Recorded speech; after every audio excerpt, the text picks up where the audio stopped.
Tai va, taigi trečias mūsų ką, trupučiuką plačiau, tai be konkurencijos.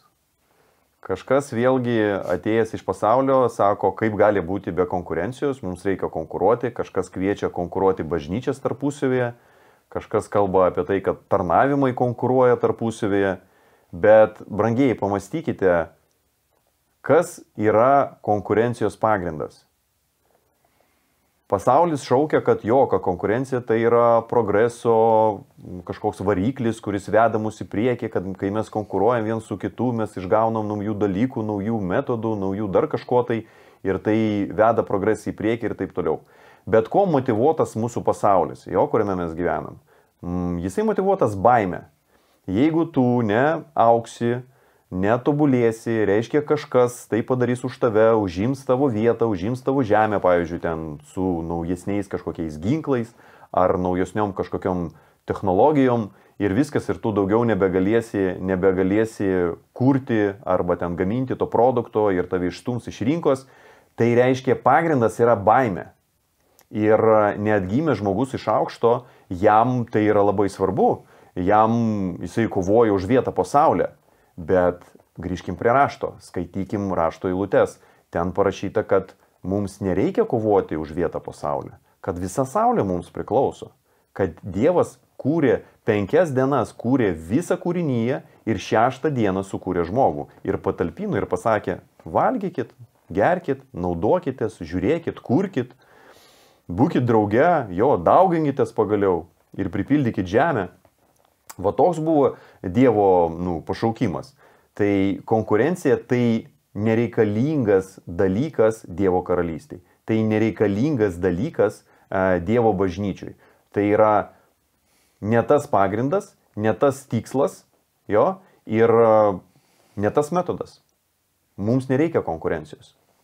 Aš galėčiau pasidalinti iš savo patirties apie konkurenciją, kada, tarkime, paprasta situacija, kada tarnautojai tarnauja, užima kiekvienas savo kažkokias tai pozicijas ir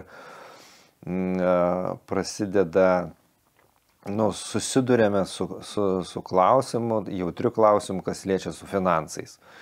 Ir jeigu vienas tarnautojas yra iš bažnyčios biudžeto, tarkime, iš tų aukų, kurios suneša žmonės, jam yra skiriamas pilnas finansavimas, kad jisai būtų pilno laiko tarnautoju, tai čia ir atsiranda pagrindas viešėti toms piktžolėms ir tai konkurencijai.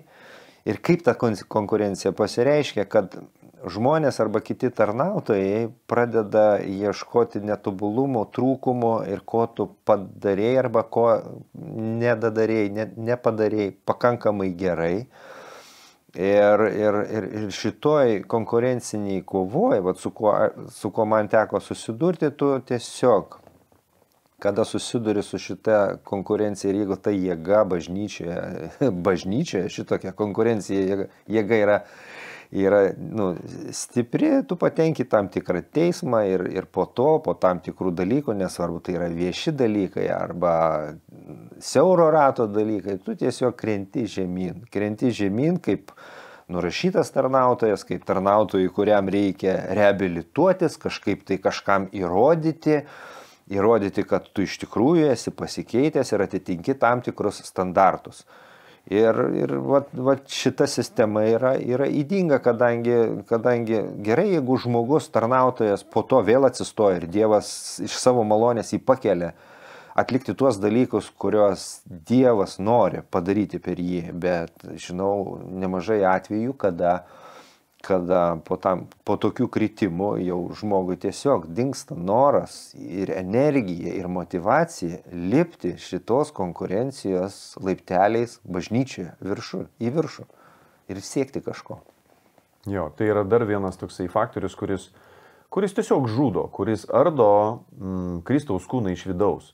Kada žmonės pagauti šventosios dvasios ateina į bažnyčią, nori burtis kartu, bet kai veikia visi šitie metodai, išvardinti kaltė, konkurencija, kontrolė, tas gyvenimas bažnyčių jisai nebedžiugina, jisai nebeaugina. Toksai pasidaro įspūdis, kad tu niekur nejudi. kad tu pradedi vėl kovoti už vietą pasaulyje, tik tai kažkokiom kitom formom. Jeigu pasaulyje ten visur buvo pinigai ir ten valdžia, politika, rinkimai, čia kažkaip trupučiuką kitaip, bet iš esmės taip pat, tik tai kažkokie dvasiškumas, kažkoks toksai žmogiškas teisumas, kas teisesnis, kas švaresnis, bet iš principo tas pats. Vėl konkurencija, vėl lipimas į tos piramidės viršūnę, vėl kova už kažkokias kėdes, už finansavimą tų kėdžių ir pagonų, už valdžias, kurios vėlgi priklauso šitoms pozicijoms. Taip neturėtų būti, brangiai. Dievo žodėje mes to nerandam. Dievo žodėje mes randam priešingus dalykus. Jėzus sako, kas iš jūsų didžiausias, te būna mažiausias. Jėzus sako, jis išplovė kojas, atsimenat, paskutinė vakarienė. Jėzus išplovė kojas visiems savo mokiniams, atsisėdo ir sako, tai kas yra didesnis? Tas, kuris patarnauja, ar tas, kuris sėdė atsisėdęs ir jam tarnauja? Ir mokiniai nežinojo, ką atsakyti, todėl kad jie mato Jėzų, kuris yra viešpats, kuris yra karalius, kuris yra jų mokytojas ir jis jiems plauna kojas. Tai kas dabar didesnis? Jie, kurie sėdė ant foteliukų patogiai jo, kaip mes dabar, arba jis, kuris atrodo plauna kojas, bet jis viešpats, jis karalius. Tai pasirodo, Dievo struktūra tai yra visai kita struktūra. Ir vat mes būtent apie tai ir kalbamės, ir patys einam šito keliu, bandom suvokti tai, kaipgi viešpate, atverk toliau, atverk plačiau, tai kaipgi statyti tas bažnyčias, todėl kad žmonės nori būti kartu, žmonės nori būti su Kristumi, žmonės iš tikrųjų ištroškia meilės, ištroškia bendravimo, to sveiko bendravimo, kada vėlgi nėra tų baisių dalykų, kuriuos mes įvardinom, kada mes galim mylėti vienas kitą, kada mes galim patarnauti vienas kitam, nešti neštas vienas kito, ir laikyti vienas kitą aukštesnį už save. Filipiečiams 2.3 parašyta, vienas kitą laikykite aukštesnį už save. Tai toj klasikiniai pagoniškoj piramidėj, tas dalykas ne visai aiškus. Tai palauk, tai kaip čia man dabar kaip man savo draugą laikyti aukštesnį už save? Jis man tipo turi vadovauti?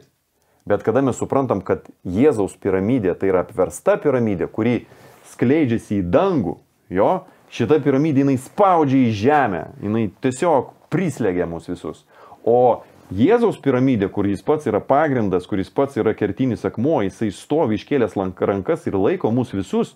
Tai vėlgi grįžtant prie Filipiečiams 2.3, mes skaitom vienas kitą laikyk aukštesnį už save. Tai reiškia, aš einu patarnauti savo broliui. Aš einu jam padėti, jam pagelbėti, nešti jo naštas. Tada viskas sustoja vietas, sutikit, kad šita rašto vieta tada tampa daug aiškesnė. Kaip pavyzdys, tų rašto vietų iš tikrųjų daug daugiau. Nuostabi iliustracija jau vien todėl, kad pagoniškai šitoj valdymo struktūra arba piramidėje viršūnėje tai turi galimybę tik labai siauras ratas žmonių į piramidės viršūnę. O toje piramidėje, ką Jėzus atvirkštinėje, kad jis yra jis yra kaip patarnautas ir ne tik jis, bet ir mes, tai ta viršūnė yra begalinė. Ta prasme, žmonės yra viršūnėje, tu laikai kitus aukščiau už save ir jų gali būti beribė daugybė, tą piramidę gali plėsti iki begalybės. Alleluja. Bet mano kaip tarnautojo padėtis yra pasitarnauti jiems, nekontroliuoti, nesistengti atlikti šventosios dvasios vaidmens ir nesistengti pakeisti jų. Ir kada aš tai suprantu, kad čia mano atsakomybės atsitraukia ir aš šitas atsakomybės atiduodu, gražinu, kitaip tariant, brangiai, gražinu šventai dvasiai, tai tada šventoji dvasia stipriau ir labiau veikia bažnyčiai. Kadangi, aš norėčiau pasakyti tai, kad pati pradžia, tarnavimo pradžia ir užsidėgymas, ką minėjo Martinas, yra nuostabus dalykas, bet toliau einant, atsirandant tų daugiau atsakomybių ir žmogus įmantis įvairius dalykus spręsti, tarnavimo ir struktūros, ir doktrininius klausimus, ir santykio klausimus, ir bažnyčioje esančias kai kurios problemas, ta atsakomybė žmogus kaip tarnautojas, kaip aš šiuo atveju, vis daugiau ir daugiau prisiimu ant savęs ir tada šventai dvasiai ta, kuri stato bažnyčią ir kurios šventyklą mes esame, jai vietos lieka vis mažiau ir mažiau. Tai va, tai šita malonės evangelija išlaisvina iš visų šitų dalykų ir va tas 4K ir yra tokios, kaip gairės, kurios ir pasako, nuo ko išlaisvina tam, kad šventoji dvasia ir galėtų veikti savo šventykloje, kad jinai daugiau veiktų bažnyčioje. Tai, kas atsakomybė ir jos veikimo būdai, tai, kas jai priklauso. O mūsų atsakomybė patarnauti, vieni kitiems patarnauti, nekaltinti, bet patarnauti kiekvienam, kad jį pakelti. Ir pats Dievas statys tą struktūrą. Kažkas labai bijo jo, kad tai yra nežinoma, atrodo, kaip gali tai struktūrizuotis, kaip mes galim apsijungti. Mesgi žinom, kad kada mes esame kartu, tada mes stipresni, kad mums kažkaip reikia susijungti.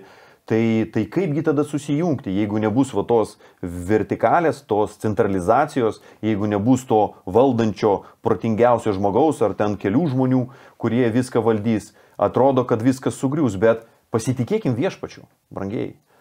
Mes jūs raginam visus pasitikėti viešpačiu. Aš nežinau, jūs atkreipėt dėmesį ar ne, bet vėlgi, toj pagoniškoj piramidėj, kodėl aš sakau pagonišką, jūs paklausykit, reiškia, tą mokymų ciklą 4K formato bažnyčia, dabar mes neturim laiko į tai eiti, tai jūs pamatysit, kad šita struktūra, jinai atėjo iš pagonystės. Kad šita struktūra vertikali, jinai atėjo iš pagonių tautų. Ir po to buvo pritaikyta ir bažnyčios statybai. Va, tai ką aš noriu pasakyti, kad Dievas pats augina tą struktūrą, kad Dievas leiskime pačiam viešpačiui statyti tą struktūrą, pačiam viešpačiui, kaip yra ir iš tikrųjų jis yra galva ir jis sugalvojo tokią struktūrą, tai mums reikia pasitikėti tom, ką daro Dievas, tom, ką daro šventoji dvasia. Mes negalim kurti savo supratimu.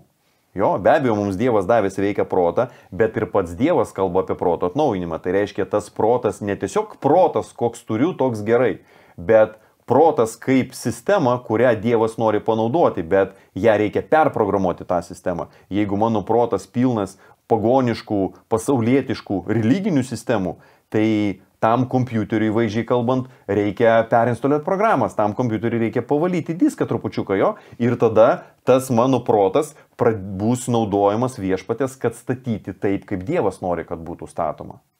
Ir vėlgi grįžtant prie kontrolės klausimo, aš noriu jums priminti pačią pradžią. Pirmoji pradžių knyga, pradžia, pirmas skyrius. Kas ten parašyta, kad Dievas davė mums valdžią, bet virš ko? Virš visos kūrinijos. Ten jūs nerasite, kad mums duota valdžia virš kitų žmonių. Ten to nėra. Dievas nedavė man valdžios virš jūsų arba jums valdžios virš manęs. To nėra. Tai yra Dievo prerogatyva, tai yra Dievo jėga, tai yra Dievo teisė. Mes galim valdyti kūrinyje. Mes galim valdyti ten gyvąją kūrinyje arba negyvąją kūrinyje, pačią žemę, ten, nežinau, upės nukreipti į kitą pusę ten ir panašiai. Bet kas liečia žmogaus, tai mums ta valdžia neduota manipuliuoti kitais žmonėms. Nuspręsti, ką darys kitas žmogus. Mes galime patarti, mes galime patarnauti, mes galim parodyti pavyzdį, mes galim pagelbėti, bet aš negaliu sakyti, viskas tau bus gerai, daryti tą ir tą. Gali būti, kad aš teisus. Pavyzdžiui, aš galiu drąsiai sakyti, kad tau sveikai bus sveikai maitintis. Aš prieinu prie žmogaus, kur matau, kur yra virštvoris ir jam rėdžiu kaip su kirviu, tau reikia numesti svorį. Aš sakau tiesą? Aš sakau tiesą. Bus lengviau jo širdžiai, bus lengviau jo kojoms, bus lengviau jo sąnariams, bus lengviau viskam. Bet aš neturiu tam teisės taip tarnauti.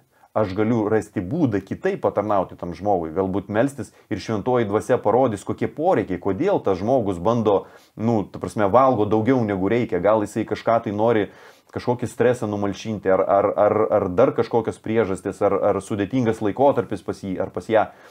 Bet meilė, jinai veikia kitaip. Meilė, jinai viską duoda su gailestingumu, su pasiruošimu patarnauti, su pasiruošimu pakelti, o ne žlugdyti ir spausti.